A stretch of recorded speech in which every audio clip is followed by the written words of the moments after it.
okay, this guy has challenged me to record, just hit record. So that's what I'm going to do. Today's day two of just hitting record. Today I want to talk to you guys about where I've practiced as a nurse. In my head I said I've only been a nurse for 6 years, but that's really just because I've been teaching and being serving as a community health worker and actually like doing healthcare and wellness related stuff for way longer than that, closer to like 15. But I've been a nurse for 6, and I knew at a really young age that I wanted to do community health work, and the inception point really was sitting down and watching Barbara Walters on 2020 talk about community health workers going into the slums of India, passing out condoms and educating about birth control to women with many, many babies. And I was 10 years old at the time, and I saw that. I was like, that sounds so dreamy. But I mean, I was raised by a single mother. I'm the oldest of 5, and for me, just like feminism was baked into my lifestyle and my upbringing. It was never like this academic thing at all. It was always very visceral. So like seeing that was one of those just like flashpoint moments.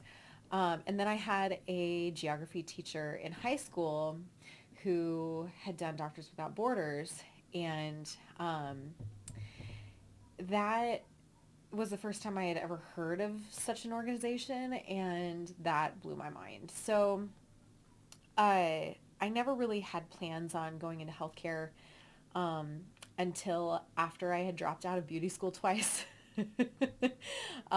But then I got pregnant at 21, and one of my dear friend's moms, who was a professor at the University of Nebraska, said to my then husband, uh, she's going back to school, right? When she found out I was pregnant. So that like got the wheels turning.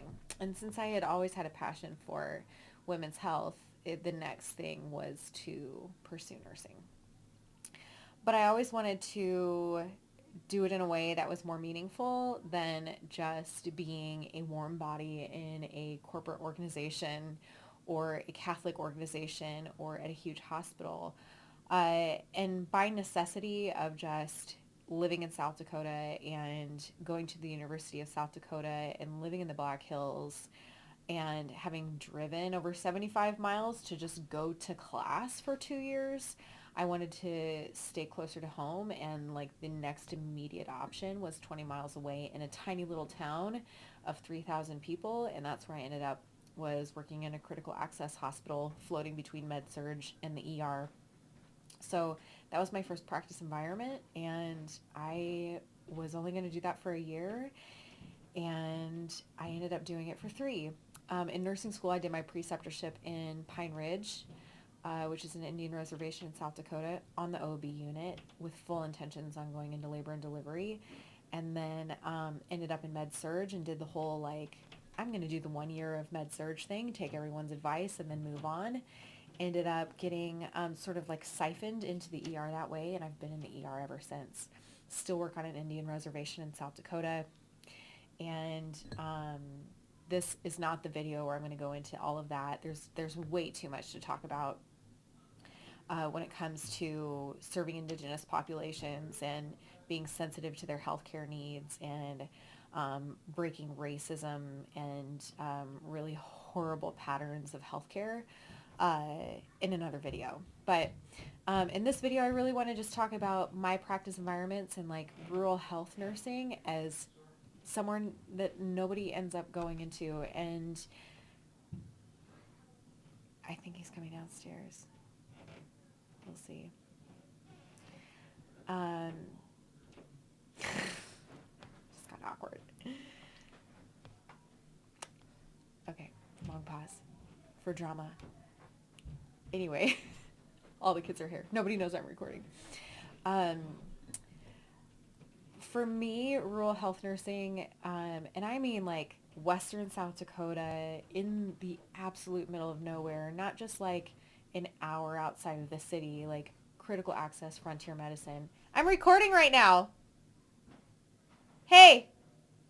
I'm recording right now. Just give me 5 minutes. Okay. You told me to do this.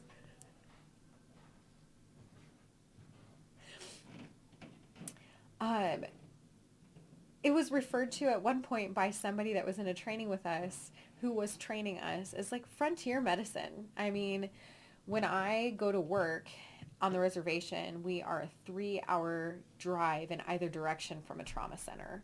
And so, or a stroke center or cath lab. So, and everybody flies out if they need transferred. I mean, I have practiced in stabilize and transport environments my entire career. I've been a jack of all trades, master of none, which to me is fine because I want those skills and I love feeling that level of self-reliance. And I also love being put in situations where like my ideologies and my like political identity and my, I mean, just even like my sense of self always gets challenged because I'm constantly surrounded by people who do not think like me, or who I wouldn't imagine think like me, but it's really stretched me to meet people exactly where they're at and also just appreciate how much we do all really have in common and just really fall in love with humanity. So that's a little bit about my practice environment. 6.5 minutes worth. I would love to hear your questions, you guys. I could talk more about this and just the differences between critical access hospitals and the different challenges that come up for us. What the ER looks like, between, working in a truly like designated critical access hospital and being the only nurse in the emergency room to working in a 12-bed ER at a federal facility on a reservation in Indian Health Service. Yeah, there's lots of nuances and lots of conversations to have, but tonight is just like scratching the surface and I can't wait to do more. Make sure you subscribe and comment below.